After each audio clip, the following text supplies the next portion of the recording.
Assalamualaikum teman-teman. Terima kasih sudah hadir di channel YouTube Asa Janati. Sebelum lanjut ke ceritanya, sempatkan dulu untuk klik subscribe dan klik tombol loncengnya. Tespek ART-ku. Bab 3, Bukti. Kalau belum bisa bersandiwara dengan sempurna, jangan coba-coba mengganggu rumah tanggaku, Nem, bisik hatiku. Tentu aku tak akan melontarkan kata-kata itu sekarang. Belum waktunya. Bu, saya dapat dari Nemu, ucap gadis berhidung bangir itu, gugup. Nemu? Aku menatap matanya tajam. Iya, Bu. Ia sedikit membuang muka merasa terintimidasi. Nem, harusnya kamu tenang saja. Bukankah anggapanmu aku tak tahu affairmu? Nemu di mana?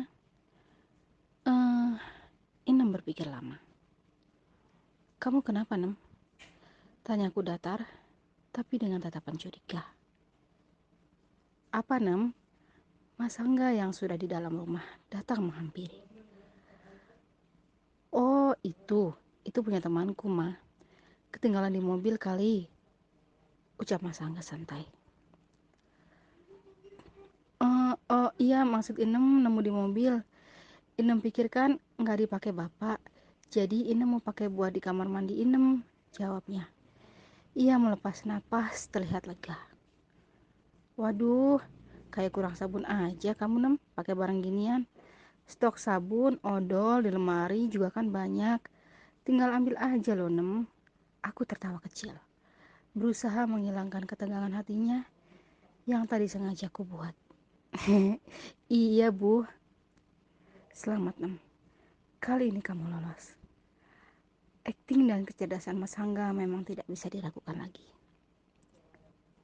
Ya sudah, yuk masuk, ajak Mas Angga. Ia merangkul bahuku mesra, membimbing masuk. Tapi angin telah memberitahuku dari tubuh Mas Angga. Tercium bau seperti seorang yang habis mandi. Aku memasukkan plastik berisi sabun hotel dan sebagainya tadi ke dalam kotak berangkas, lalu menguncinya. Pukul 9 malam. Aku sedang menonton film pada saluran TV kabel di ruang tamu. Anak-anak sudah tertidur 30 menit yang lalu. Mas Angga datang menghampiri. Ia mencium kepalaku dari belakang, lalu ikut menonton di sebelahku. Belum tidur, Mas. Sebentar lagi, nunggu kamu masuk kamar, Dek. Ya, tidur duluan aja. Aku masih mau ngerampungin ini film. Mas Angga justru membelai pipiku hingga turun ke tengkuk leher. Aku tahu, ia sedang memberi isyarat. Tapi aku sedang tak ingin meladeninya. Membayangkan saat ia berdua bersama Inem, membuatku menjadi begitu membenci Mas Angga. Anak-anak kita sekarang makin lucu-lucu ya, Dek? Iya, tentu. Dan semakin dewasa. Akan selalu melihat perbuatan yang dilakukan kedua orang tuanya. Juga akan meniru, entah itu baik atau buruk. Iya, makanya Mas gak mau kehilangan momen saat mereka masih kecil begini. Mas selalu ajak mereka main kemanapun kalau sempat. Tapi masih ada yang kurang bagi Mas, Dek. Apa? Mas ingin kita punya anak laki-laki. Mas, bukannya kita sudah sepakat anak 2 cukup? Ya, tapi setelah Mas pikir-pikir, nambah 1 lagi bisa lah. Sekarang penghasilan Mas juga kan sudah lumayan gede. Kita kan juga belum punya anak laki-laki. Apa maksud Mas Angga tiba-tiba kepikiran ingin punya anak lagi? Apakah maksudnya ia ingin aku pelan-pelan mau menerima kehamilan Inem? Enggak, Mas. Gak akan. Belum tentu lahir anak ketiga itu laki-laki, Mas. Kalau perempuan lagi, apa Mas mau? Aku sudah malas hamil. Pekerjaanku juga semakin menyita waktu sekarang. Ditambah akhir tahun ini aku akan diangkat jadi kepala cabang. Pastinya makin sibuk. Mas Angga menghela napas cepat. Mungkin kesal. Kayaknya aku akan ambil 2 orang pengasuh anak berpengalaman dari yayasan aja ke depannya, Mas. Kan penghasilan kita sudah cukup. Mungkin Inem mau kupulangkan.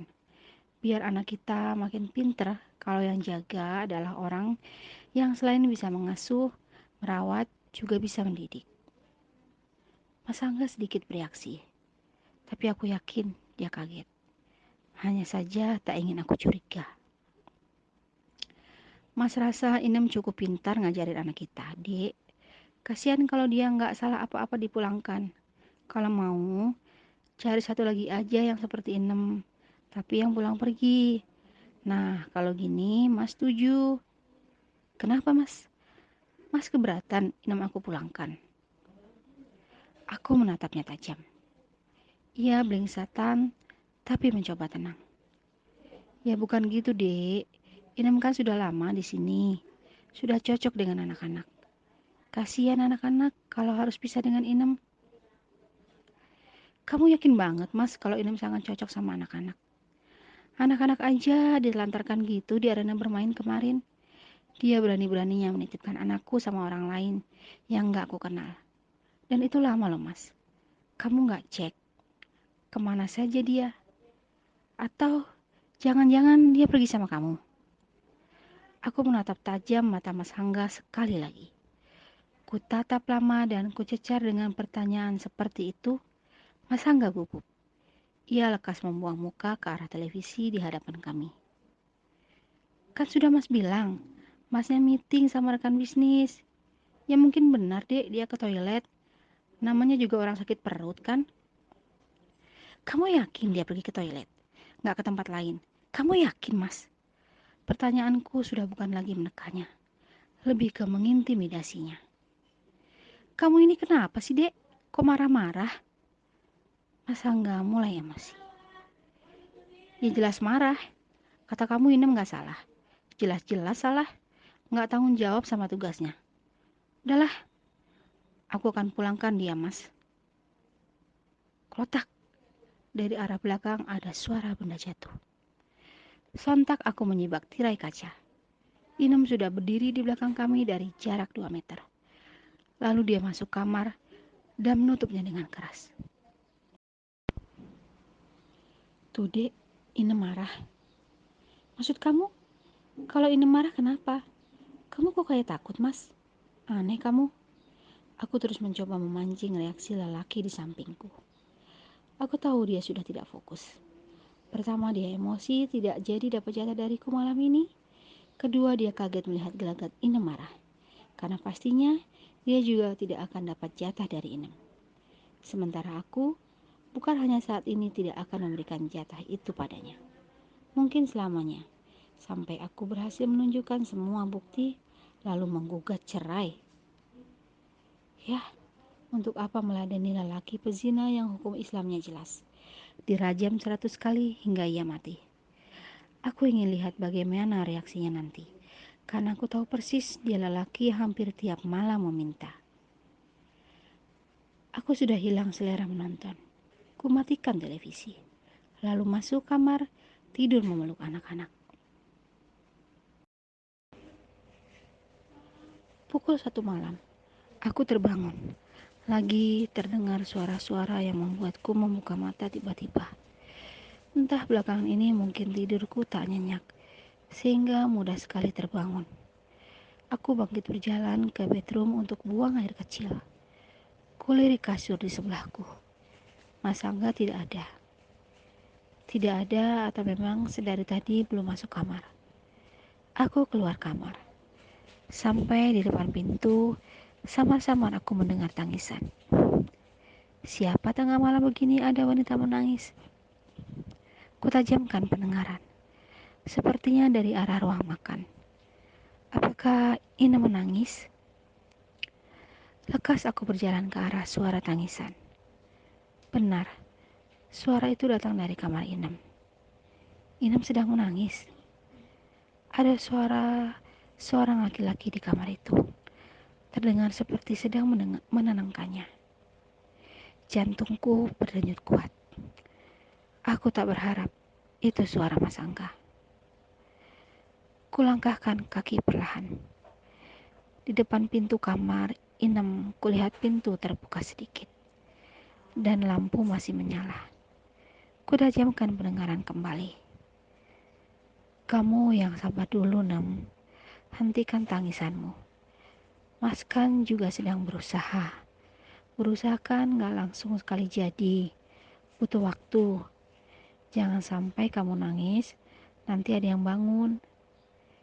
Itu suara Mas Angga. Ia terus menasihati dan menenangkan Inem di antara tangisannya. Pokoknya aku gak mau kalau harus pulang kampung, Mas. Lekas akui aku di depan istrimu dan orang tuamu kalau aku juga istrimu. Aku gak mau kayak gini terus selamanya. Apa? Inem minta pengakuan sebagai istri? Jadi Inem sudah dinikahi Mas Angga?